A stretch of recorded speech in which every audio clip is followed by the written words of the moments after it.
오늘의 데일리 뉴스레터에 오신 것을 환영합니다. 1. 중국이 한국을 박살내기 위해 너무나도 충격적인 일을 꾸몄습니다. 2. 한 살려줘. 중국 최대 기업 백기투항. 3. 미 러도 못한 일 한국이 해냈다. 한번 진실을 알아봅시다. 중국이 한국에 대한 보복을 위해 극도로 충격적인 일을 계획하고 있었습니다. 그동안 중국이 한국에 대해 시행했던 보복과는 비교할 수 없을 정도로 강력하고 파격적인 보복 조치였습니다. 특히 2차 전지 산업은 세계에서 가장 큰 시장으로 예상되고 있어 중국이 한국이 주도하는 이 산업을 말살하기 위해 충격적인 계획을 꾸몄습니다. 그러나 이에 대한 중국의 음모를 예상치 못한 기적적인 일이 한국에서 벌어졌습니다. 한국은 중국에 맞서 한방으로 그들을 무력화시킬 강력한 대응책을 개발하고 세계에 공개했습니다. 이러한 대반전은 상황을 완전히 뒤바꾸었으며 한국이 중국의 압박에서 벗어나고 승리를 거머쥔 것으로 여겨졌습니다. 이 기적적인 대응책이 공개되면서 한국은 국제사회에서 강력한 입지를 확보하였습니다. 한국의 역량과 혁신적인 기술은 중국의 강경 대응을 상당 부분 무력화시켰으며 이를 통해 한국은 중국과의 경쟁에서 우위를 점하게 되었습니다. 이러한 상황은 한국의 경제와 산업력을 강화하고 국가 안보를 보장하는 데에 큰 도움이 되었습니다. 한국의 대반전은 중국의 보복 계획을 무효화시키고 한국이 앞으로 더욱 강해질 수 있는 기회를 제공했습니다. 이는 한국의 국제적인 입지와 경제력을 향상시키는 데에 도움이 되었으며 세계는 한국의 이러한 성과를 높이 평가하고 주목하고 있습니다. 중국이 미쳤습니다. 갑자기 전 세계에서 가장 많은 원전을 한 번에 지어버리면서 중국이 현재 건설 중인 원전이 완공되면 프랑스를 제치고 세계 2위 원전 가동 국가로 뛰어오를 전망입니다. 4일 현지 시각 세계원자력협회 WNA 에 따르면 지난 5월 기준 전 세계에서 가동 중인 원전은 436기, 건설 중인 원전은 59기에 육박합니다. 건설 중인 원전을 놓고 보면 중국이 23기로 압도적 1위입니다. 현재 프랑스보다 가동 중인 원전이 1기 적다는 것을 감안하면 중국이 신규 원전 건설을 마무리 지을 경우 세계 2위 원전 가동국으로 부상할 수 있습니다. 여기다 각국의 원전 건설 계획을 더하면 중국의 원전 규모는 더 커집니다. 중국은 원전 45기를 추가로 건설할 계획입니다. 현재 가동 중인 55기에 건설 중인 23기, 건설 계획인 45기를 더하면 총 123기로 원전 1위 국가인 미국 가동 중 93기, 건설 중 1기, 건설 계획 3기를 넘어서게 되죠. 중국이 원전을 짓든 말든 우리가 신경 쓸 일은 아니지만 문제는 바로 이겁니다. 보시면 중국이 이 엄청난 양의 원전을 한국과 가장 가까운 중국 동부 해안에 몰아서 전부 짓고 있다는 것입니다. 전체 33개 성 자치구 직할시 가운데 장수, 강소, 저장, 절강, 푸젠, 복건 등 동부 연안 8개 성에만 원전이 있습니다. 내륙 탄광에서 멀어 석탄 발전은 비싼 반면 냉각수 확보가 쉬워 원전 운영에 유리한 지역들입니다. 당초 중국 정부는 내륙에도 40여 기 원전을 지어 원전의 동부 편중을 해소할 계획이었습니다. 그러나 후쿠시마 사고가 일어나자 이를 중단했습니다. 인구가 밀집한 내륙의 원전에서 사고가 나면 연안보다 피해가 훨씬 크다. 가뭄으로 냉각수 공급이 중단되거나 방사능 유출이 식수원 오염을 일으킬 위험이 크다. 등의 거센 반대 여론 때문이었습니다. 정부가 신규 원전 허가를 동부 연안에만 내주면서 이 지역은 거대한 원전 벨트로 변하고 있습니다. 어이가 없죠. 내륙에서 원전이 터지면 중국인들의 피해가 크니 한국의 서해와 맞닿는 곳에 지어 원전 사고가 날 경우 한국이 가장 많은 피해를 받도록 한 것입니다. 중국 원전은 지각의 화약고 위에 있습니다. 동해안의 원전 벨트 근처에는 탄로 단층대, 지각이 어긋나 있는 곳가 지나고 있습니다. 이 단층에선 지난 1976년 24만여 명의 회생자를 낸 규모 7.8위 당산, 대지진이 발생했습니다. 한국지질자원연구원 이윤수 박사는 탄로 단층대가 중국 동해안 원전 벨트의 위협 요인이라면 한반도 북쪽 지린성 헤이룽장성 랴오닝성의 원전은 활화산인 백두산 폭발의 직격탄을 받을 수도 있다고 말했습니다. 게다가 중국 원전은 원전 사고가 나면 편서풍과 해류를 타고 방사능 오염 물질이 한반도에 유입됩니다. 2011년 후쿠시마 원전 사고에서 입증됐듯 일본에서 발생한 방사능 오염 물질은 대부분 바람이나 해류를 타고 태평양 쪽으로 빠져나갔습니다. 한국원자력안전기술원의 시뮬레이션 결과에 따르면 중국 장쑤성 텐완, 전만 원전에서 후쿠시마 사태와 같은 원전 사고가 발생하면 편서풍을 타고 이르면 3일 안에 방사성 물질이 한반도 상공에 도달합니다. 장수성과 서울과의 거리는 약 970km입니다. 특히 산동, 반도 동쪽 끝에 짓고 있는 스다오안 원전은 인천까지 직선거리가 330km에 불과합니다. 바다도 마찬가지입니다. 한국해양과학기술원 전경태 박사는 중국 동해안의 원전 사고에서 유출된 방사능 오염수는 해류를 타고 2달 이내에 우리나라 서남해 연안에 도달할 수 있다며 중국 연안의 해류가 한반도로 방향을 트는 양자, 강 유역 상하이 인근 원전에서 사고가 나면 그보다 더 빠를 수 있다고 했습니다. 반면 일본은 한국과 가장 가까운 서해안에서 원전 사고가 나도 방사능 오염수가 동해를 돌아오느라 1년 뒤에나 한반도에 도달한다는 설명입니다. 중국의 원전 건설 기술과 관리 기술이 한국에 한참 못 미치고 매우 미흡하다는 점을 고려한다면 한 번에 저렇게 많은 원전을 짓다가는 사고가 날 확률이 매우 높아 5천만 한국인들은 불안에 떨고 있어야 합니다. 이뿐만이 아닙니다.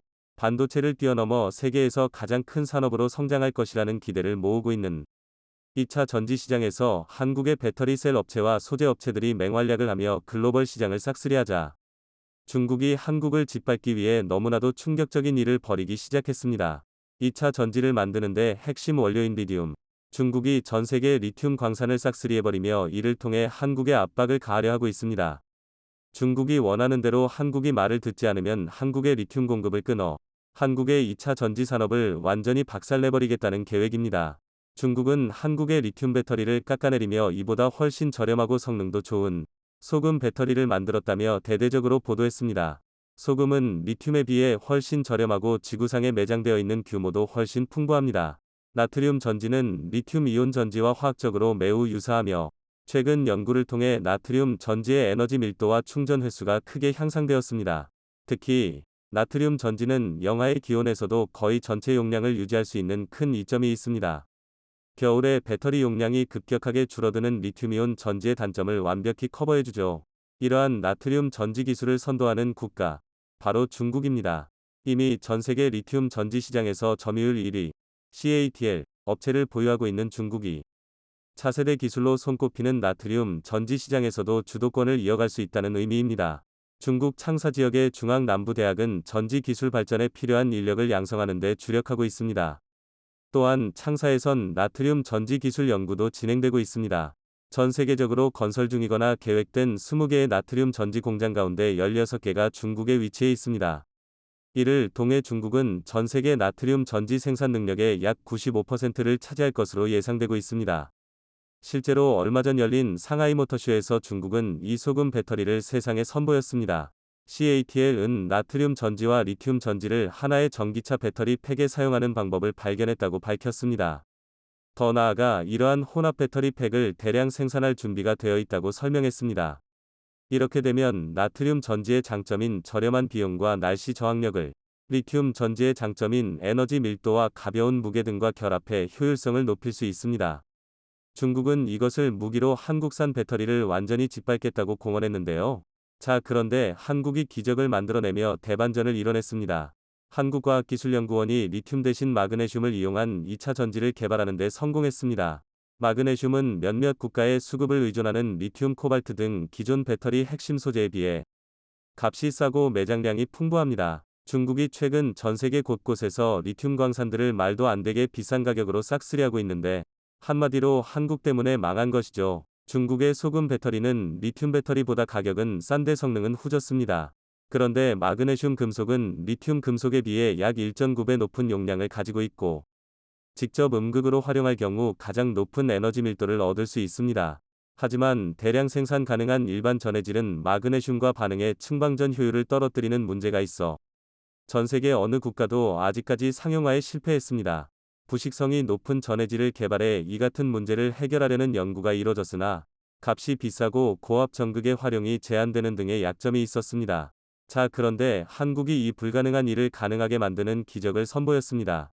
마그네슘 충방전을 촉진하기 위해 부식성 전해질을 활용하는 기존 연구와 달리 상용 전해질과 유사한 성분의 일반적인 전해질을 활용, 고전압 전극을 활용하고 전지 부품의 부식도 최소화시켰습니다. 한국 연구팀의 이민아 박사는 이번 연구 성과는 마그네슘 금속 표면의 계면층 형성을 원천 차단하는 부식성 전해질을 사용하던 기존 마그네슘 2차 전지 연구의 새로운 방향성을 제시한 일하며 에너지 저장 시스템 ESS에 적합한 일반 전해질 기반의 저비용, 고에너지 밀도 마그네슘 2차 전지의 상용화를 가능성을 높일 것이라고 밝혔습니다. 중국은 큰일 났죠. 그동안 비싸게 구매한 수많은 리튬 광산들과 천문학적인 돈을 쏟아부어 만든 소금 배터리가 한국의 마그네슘 배터리에 밀려 한순간에 국가 파산 위기에 놓였습니다. 뿐만 아니라 삼성 SDI는 화재가 나지 않고 밀도가 훨씬 높아 배터리 용량이 획기적으로 늘어날 수 있는 꿈의 배터리, 전고체 배터리를 앞으로 약 3년 뒤인 2027년부터 대규모 양산을 시작할 것이라는 파격적인 발표를 하면서 중국을 완전히 넉다운 시켜버렸습니다.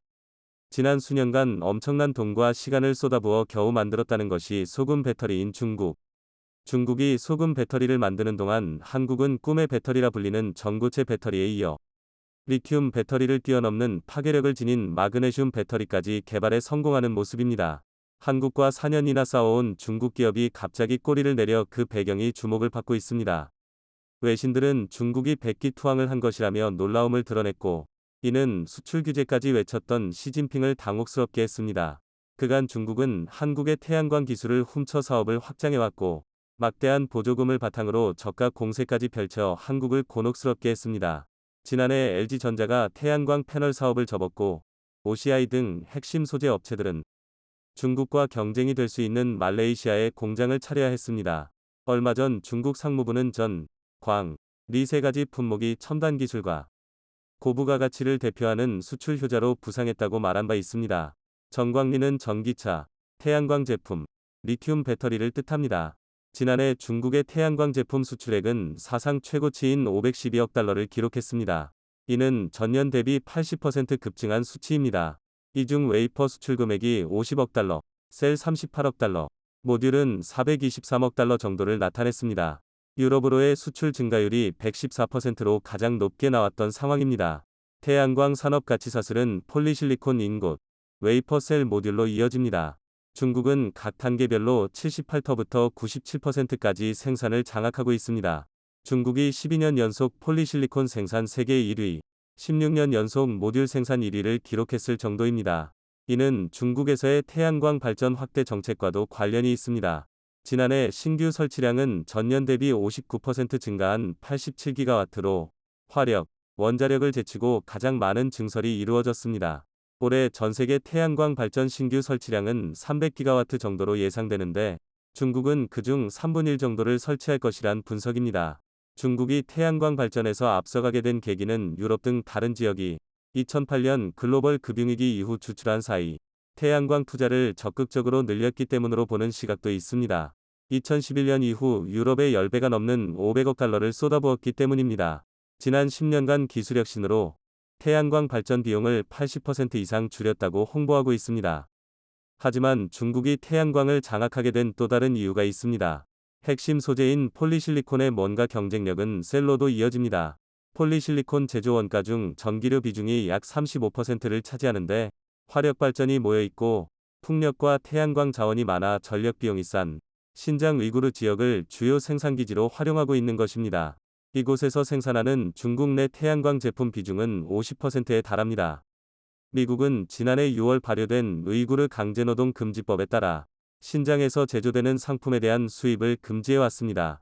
이곳에서 수출된 태양광 제품 또한 강제노동과는 무관하다는 점을 입증해야 미국으로 수출이 가능하도록 했습니다. 작년에 미국 세관이 중국 태양광 제품을 압류하기도 했습니다. 그리고 최근에 또다시 중국 태양광 사무소를 압수수색하며 긴장감을 키우고 있습니다. 미국이 현재 타겟으로 삼으려는 기업은 중국 론지솔라를 들 수 있습니다. 론지솔라는 명실상부한 글로벌 태양광 1위 업체로 2021년 말 시가총액이 100조 원에 달했던 기업입니다. 론지솔라는 실리콘 태양광 전지 효율에서 세계 신기록인 26.81%를 달성했다고 밝힌 바 있습니다. 지난 2017년 일본 기업이 세운 26.7%를 넘어선 것입니다. 하지만 이 또한 하나큐셀 특허를 무단으로 침해하며 달성한 기록입니다. 2012년 하나는 과감하게 독일 큐셀을 인수해 글로벌 3위 업체가 된 바 있습니다. 큐셀을 제외하고는 1터부터 10위는 모두 중국 기업이었습니다. 그 후 하나큐셀은 2016년 진천 공장을 세웠고 2019년에는 미국 조지아주 공장 가동도 시작했습니다. 독일에는 R&D 센터를 갖추고 있습니다. 중국도 한국의 성장을 지켜만 보고 있지 않았는데 재생에너지 보조금 130억 달러 중 태양광에만 60억 달러를 투입하며 한국을 따돌리려 했습니다. 한국에 비해 20% 저렴한 가격으로 태양광을 장악해갔던 것입니다. 그럼에도 한화는 2012년 고효율 태양광셀 퀸텀을 양산하며 견제를 피해갔습니다. 중국을 압도하는 퍼크셀 기술을 선보인 것입니다. 퍼크셀은 태양광셀 후면에 보호막을 형성해 투과한 빛을 다시 셀 내부로 반사시켜 효율을 높이는 기술입니다. 하지만 2015년부터 중국 기업들이 이 기술을 무단으로 사용하기 시작했습니다. 하나큐셀은 해외에서 10건의 특허 침해 소송을 진행했는데 2019년에는 퍼크, PERC, 셀 관련 특허를 침해했다며 론지솔라와 진코솔라, REC 그룹을 제소하기도 했습니다. 이후 소송은 하나큐셀에게 유리한 국면으로 이어졌습니다. 2020년 중국과 독일에서 연달아 승소했으며 작년에는 네덜란드 헤이그 법원에서 승리했던 것입니다. 이는 독일과 영국, 스위스 등 11개국에서의 판매를 막는 결과로 이어졌습니다. 중국 당국도 2020년 11월 하나큐셀 특허를 인정했는데 론지솔라가 자국 기업임에도 이 같은 결정을 내린 것은 하나큐셀의 특허 침해 주장이 너무나 명확했기 때문입니다. 중국 기업들이 하나큐셀에 손을 내밀 수밖에 없는 상황이 됐던 것입니다. 결국 최근 론지솔라 등 중국 업체들은 하나큐셀에 백기투항을 했습니다. 특허를 사용하는 대가로 수수료를 지급하는 라이선스 계약을 체결한 것입니다. 게다가 자신들이 보유하고 있던 특허까지 하나큐셀과 공유하기로 했죠. 결국 자신들 무기까지 보여주며 두 손 들고 앞으로 나온 것이란 분석입니다. 이로써 양사는 해당 특허 기술을 합법적으로 사용할 수 있게 됐고 전 세계에서 진행하고 있는 모든 소송을 취하하기로 했습니다. 지난 4년여간 이어온 특허 분쟁이 종지부를 찍은 것입니다. 론지솔라 측은 향후 하나큐셀과 특허 분쟁이 발생하지 않을 것이라며 수수료를 지급하더라도 제품과 서비스를 계속 제공할 수 있게 돼 안도하고 있습니다. 이는 중국 트리나 솔라와의 분쟁 결과로 어느 정도 예견됐던 내용입니다. 독일 법원은 트리나 솔라가 하나큐셀 특허를 침해했다며 올 1월 판매 중단 명령을 내린 바 있습니다. 이에 트리나 솔라는 바로 꼬리를 내렸고 2월 전격적인 합의를 제안했습니다. 하나 측에 라이선스 비용을 지불한 후 제품을 계속 생산하기로 한 것입니다. 특히 이 과정에서 자신들이 보유한 특허도 공유하기로 했습니다. 하나큐셀은 그간 중국 특허를 침해한 적이 없기에 사실상 퍼크셀 라이선스 이득을 모두 가져오는 구조가 된 것입니다. 트리나 솔라와의 합의 내용은 론지솔라의 선례가 됐습니다. 중국 당국은 자국 업체가 한국의 특허를 공유할까 기술 수출 규제까지 검토했지만 결국 일은 터졌고 시진핑 정부는 멘붕에 빠진 것으로 나타났습니다. 일각에서는 중국이 퍼크셀 기술 허가를 받아 더 앞서가는 것 아니냐는 우려도 있지만 하나큐셀은 이미 대비를 해놓고 있습니다. 퍼크 및 탑콘셀은 실리콘 기반으로 이루어져 이론적으로 최대 29% 효율을 넘어서기는 어렵습니다. 퍼크셀은 세계 태양광 시장의 90% 이상을 차지하고 평균 발전 효율은 23% 정도입니다. 론지솔라가 26.81%를 달성했다며 들떠있는 것도 이런 이유 때문입니다.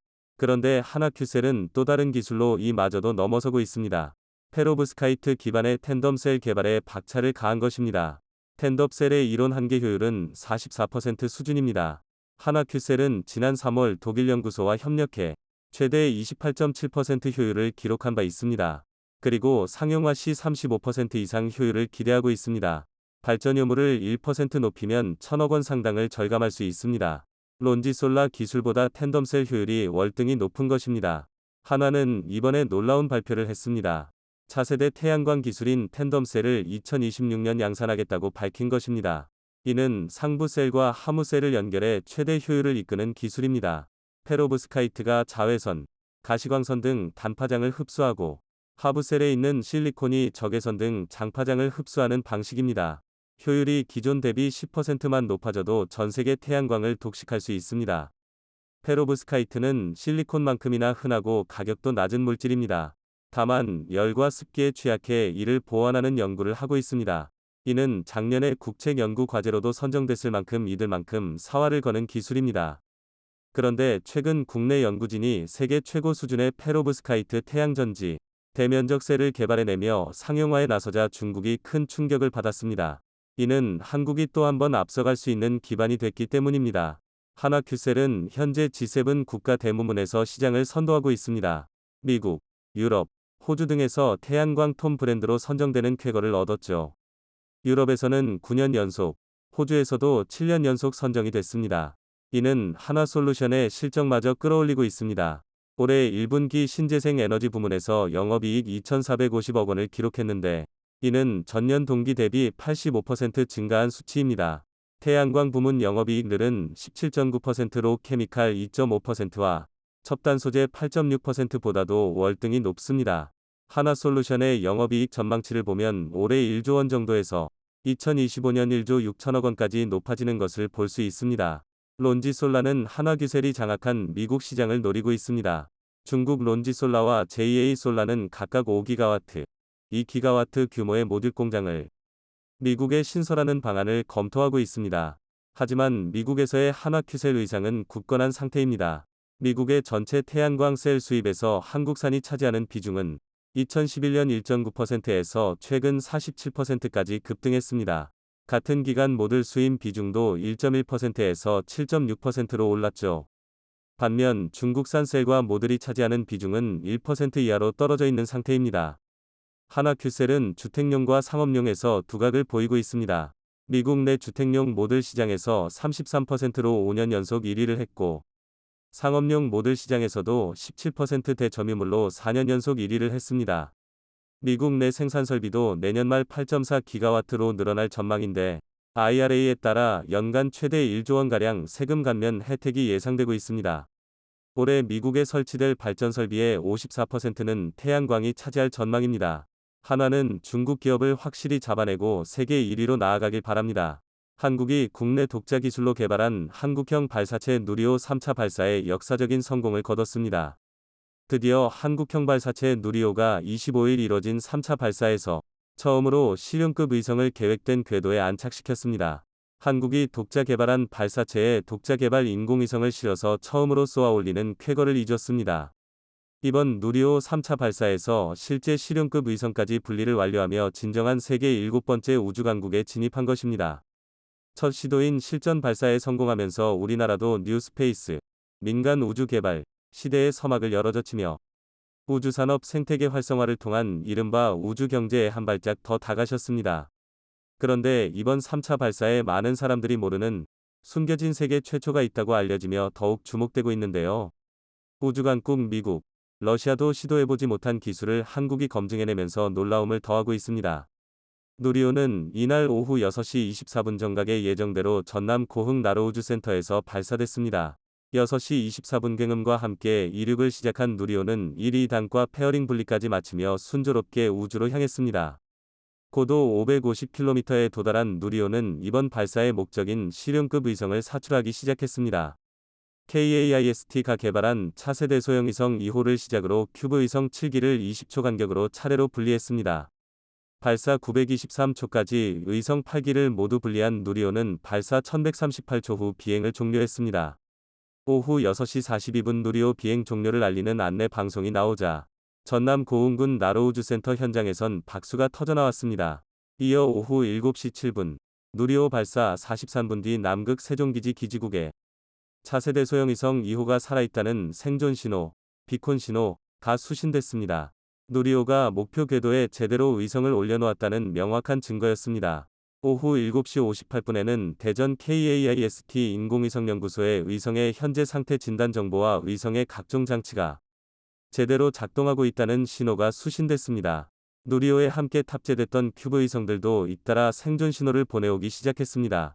즉, 누리호 3차 발사는 모든 의성 발사 임무에 최종 성공한 것입니다. 누리호 발사를 측지휘하는 발사지휘센터 MDC에서는 연달아 환호성이 터져나왔습니다. 지난해 6월 누리호 2차 발사 성공에 이어 3차 발사까지 연이은 성공을 거두면서 한국은 우주 강국의 입지를 탄탄하게 다지게 됐습니다. 이종호 과학기술정보통신부 장관은 성공 브리핑에서 국내 우주 수송 능력을 확보하기 위해 독자 개발한 누리호 3차 발사가 국민의 관심과 성원 속에 성공적으로 완료됐다고 밝히며 여러 기관과 기업들이 한 팀으로 뭉쳐 일궈낸 쾌거라고 말했습니다. 또 지난해 누리호 2차 발사 성공에 이어 오늘 3차 발사까지 누리호 비행 성능을 확인하며 누리호의 신뢰성을 확보함과 동시에 발사 서비스는 물론 다양한 위성 운용과 우주 탐사까지 우리의 가능성을 다시 한번 확인하는 계기가 됐다. 고 발사 의미를 설명했습니다. 그런데 누리호 3차 발사는 첫 실전 발사라는 점에서 이전 발사와 뚜렷한 차이가 있는데요. 지난 2차 발사가 누리호 성능 검증에 초점이 맞춰졌다면 이번에는 실용급 인공위성을 우주 궤도에 올리는 실전 임무를 수행한 것입니다. 전 세계 고객사에 한국의 로켓 기술력을 공개 시연한 것입니다. 외신들에서도 한국의 누리호 3차 발사 성공과 관련해 난리가 났는데요. 드디어 한국의 능력을 입증했다는 평가가 연일 터져나오고 있습니다. 로이터 통신은 하루 전 기술적 문제로 취소된 누리호 3차 발사가 이날 이뤄졌으며 실용 위성이 성공적으로 궤도에 진입했다고 보도했습니다. AP통신은 이날 누리호 발사 과정을 신속 타전하면서 한국에서 자체 제작한 3단 누리호 발사체가 관측 임무 수행용 등 8개의 실용급 위성을 탑재하고 이륙했다며 이번 발사는 한국의 우주 기반 감시 시스템 개발에 도움이 될 것이라고 보도했습니다.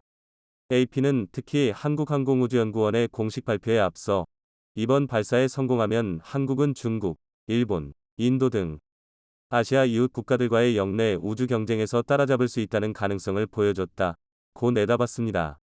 APTN 역시 한국이 자체 제작한 발사체를 이용해 실용급 위성을 처음으로 쏘아 올렸다며 작년에도 누리호에 의성을 탑재했으나 당시는 주로 성능 검증용 위성이었다. 그 차이점을 설명했습니다. 블룸버그 통신은 누리호가 길이 47m, 건물 12층 높이라고 소개하며 프랑스의 발사체 아리안 5보다는 좀 작지만 탑재체 용량은 누리호가 6배 이상 크다고 설명했습니다. 이어 한국은 우주 발사체를 성공적으로 발사한 진정 7번째 국가가 됐다고 꼽았습니다. AFP통신은 누리호 발사 소식을 전하며 한국은 2023년까지 달에 2045년까지 화성에 우주선을 착륙시키려 야심찬 우주 계획을 세웠다고 했습니다. 더불어 20만 명이 넘는 시청자가 유튜브에서 발사 생중계를 지켜보며 높이 날아라 누리, 우주로 가자는 댓글을 남기는 뜨거운 응원을 받았다고 전했습니다. 특히 외신은 이번 발사 성공의 의미를 군사적인 측면에서 짚어냈습니다. 이번 발사는 한국이 군사 첩보 위성을 운용하고 장거리 미사일을 개발하는 기술과 노하우를 축적하는 데 도움이 될 것이라고 전했습니다. 이어 한국은 이미 북한 전역에 도달할 수 있는 미사일을 보유하고 있지만 전문가들은 중국과 러시아의 미래 안보 위협에 대비하기 위해 장거리 미사일이 필요하다고 말한다고 멋붙였습니다. 실제로 장거리 미사일 로켓과 연료 부분, 재진입체 기술에서 약간의 차이점은 있지만 대체적으로 군사적인 측면에서 장거리 미사일 로켓 능력을 확보했다는 평가를 받고 있는 것입니다. 이렇게 외신에서 누리호 발사를 연일 타전하는 이유는 다른 국가들보다 훨씬 빠른 발전 속도를 보여줬기 때문입니다. 현재 자체 제작한 위성을 자체 제작한 발사체에 탑재하여 우주 궤도에 올린 나라는 미국, 프랑스, 일본, 러시아, 중국, 인도밖에 없습니다. 우선은 미국이나 소련 같은 경우 원래 냉전 시대에 서로 경쟁적으로 우주 기술을 개발했습니다. 그런데 그 외에 발사체 기술은 ICBM 기술로 전용될 수 있기 때문에 국가 간의 전수가 금지되어 있습니다. 미국이 유일하게 전수해준 국가가 일본과 인도입니다. 그 이후에는 어느 나라에서도 발사체 기술을 전수받을 수 없습니다. 그러니까 우리나라는 맨 땅에서 이 정도로 일군 건데 12년 만에 한국형 발사체가 완성된 겁니다. 다른 나라 그러니까 미국과 러시아를 제외하고는 다른 나라들 같은 경우에도 대부분 10년에서 최대 20년까지 기간이 소요됐을 뿐더러 비용도 우리보다 훨씬 많은 돈이 들었습니다. 그런데 우리는 12년이 조금 넘는 시간 안에 성공률이 어느 정도 확보된 발사체를 독자적으로 개발해낸 것입니다. 그러니까 다른 기술 이전이 없이 이렇게 했기 때문에 그런 의미에서 우리 발사체 기술에 대한 외국이나 아니면 자체 평가가 굉장히 높은 상태입니다. 선진국보다 40여 년 늦은 출발이었지만 최근에는 우리 기술로 만든 달 탐사 의성 다누리를 달 궤도에 보낼 정도로 기술력이 크게 성장했습니다. 현재 세계 6터부터 7위권이 인공위성 기술력을 가진 것으로 평가받고 있습니다. 때문에 이제 전 세계에서 대한민국의 우주과학 기술과 첨단 산업을 바라보는 시각이 크게 바뀔 것으로 보이는데요. 그런데 특히 이번에 누리호 3차 발사에서 미국, 러시아도 시도해보지 못한 세계 최초의 의성 검증을 진행하면서 전 세계에 많은 놀라움을 샀습니다. 이번 3차 발사에선 지난 1위차와 달리 실용급 위성 등 8기, 주탑재 위성 1기, 큐브 위성 7기를 정확한 우주 궤도에 올려야 하는 특급 임무가 주어졌습니다. 각 실용급 의성들이 어떤 역할을 하는지 살펴보지 않을 수 없는데요. 먼저 KAIST 인공위성연구소가 개발한 차세대 소형 위성 2호가 주탑재 위성입니다. 이 위성은 영상 레이더, SAR, 기술 국산화와 우주과학 연구를 주목적으로 합니다. 전력 소모가 큰 SAR 임무를 위해 임무 수행 동안 태양빛을 끊임없이 받을 수 있는 여명왕원 궤도에 투입되어야 합니다. 이번 발사가 지난번보다 2시간 정도 늦어진 저녁 6시 24분에 정확히 발사된 것도 이 궤도에 의성을 올리기 위해서인데요. 이 시간 전후 30분 정도에만 의성을 목표 궤도에 올릴 수 있기 때문입니다. 이 의성은 SAR 기술 국산화가 임무입니다. SAR은 우주에서 지상으로 전파를 쏘아 되돌아온 신호를 수집, 지표 영상을 획득하는 전략 기술입니다. 그 다음으로 한국천문연구원이 우주날씨 관측을 위해 개발한 도요셋 4기가 있습니다. 원래 도요셋은 러시아 소유주 로켓에 실려 작년 상반기 발사될 예정이었으나 러시아의 우크라이나 침공으로 발사가 무기한 연기됐었습니다. 전쟁 때문에 발사체를 찾지 못하다가 누리호 3차 발사 먹분에 이번에 국산 로켓에 실려 드디어 우주로 나갈 수 있게 되면서 더욱 의미가 깊습니다. 도요셋은 우주 방사선 등에 의해 수시로 변하는 우주 날씨를 측정하는 임무를 갖고 있습니다. 여러 기의 의성이 편대 비행을 하며 단일 의성보다 우주 날씨를 정밀하게 관측할 수 있다는 것이 특징입니다.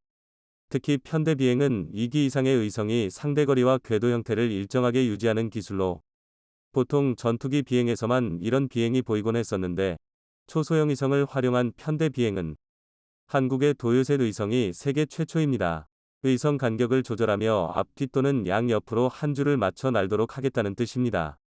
천문연은 4기 편대 비행을 통해 하나의 의성이 지니는 관측 한계를 뛰어넘을 수 있다고 밝혔습니다. 이렇게 하면 의성 한 기로 관측할 때보다 우주 날씨의 핵심 요소인 우주 플라스마 분포의 시간적 공간적 변화를 보다 자세히 관측할 수 있기 때문입니다. 이 관측이 이뤄지면 우주 환경의 실시간 예보와 분석이 이뤄져 우주 개척에 도움이 될 수 있습니다. 한국이 세계 최초로 나노 위성의 편대 비행을 적용함으로써 더 주목받았던 이유이기도 합니다. 다만 천문연은 도요셋 4기 중 1기의 사출 성공 여부는 정확히 확인하려면 시간이 조금 필요하다고 말했지만 기존 임무 수행에는 차질이 없는 것으로 밝혔습니다. 그리고 우주 분야 중소기업이 만든 큐브 위성 3기도 탑재됐습니다. 루미르가 개발한 큐브 위성 LUMIRT-1은 우주 방사 능량을 실시간으로 측정하고 극심한 우주 방사능에서도 프로세서나 메모리 장치 등이 정상 동작하는지 검증할 계획입니다. 또 저스텍 큐브 위성 JEAC는 해상도 4m의 광학 카메라 탑재체와 자세 제어 시스템의 성능 검증을 목표로 합니다. 카이로스페이스의 KSAT-3U는 한반도 지표면에 대한 평광 데이터를 수집합니다. 달 표면을 탐사하는 다누리의 평광 카메라와 비슷한 역할입니다. 또 우주 쓰레기를 줄이기 위해 의성이 임무를 마친 후 자동으로 궤도를 이달의 대기권에 진입해 소멸하게 하는 기술을 검증합니다. 한편 이번에 체계 종합 기업으로도 선정된 한화에어로스페이스는 2027년까지 누리호를 4차례 추가 발사하는 임무를 맡게 되었습니다. K9 자주포, 레드백 보병 전투용 차량 등으로 한국 방산업계 대표주자 중의 하나인 한화에어로스페이스가 우주 분야에서도 미국에 도전장을 던질 것입니다. 한화는 그동안 제작에만 참여하다 이번 발사에서는 발사 준비, 발사 임무 통제 등 발사 운용에 처음으로 함께했는데요. 손재일 한화에어로스페이스 대표는 누리호 3차 발사 성공과 관련해 세계 7번째 우주 강국이라 하지만 앞선 국가들과 격차가 아직 크고 그걸 어떻게 뛰어넘으며 글로벌 경쟁력을 가질지가 중요하다며 우리나라가 가진 인프라 자체도 인력이나 산업 측면에서 똘똘 뭉쳐야만 세계적으로도 싸울 수 있다고 밝혔습니다. 이제는 한화는 민간 기업이 우주 개발을 이끄는 뉴스페이스 시대의 선두 기업으로 올라서고 있습니다. 한화는 스페이스X의 로켓 발사 가격과 경쟁하기 위한 한국 최초의 상용 로켓을 만들고 있습니다.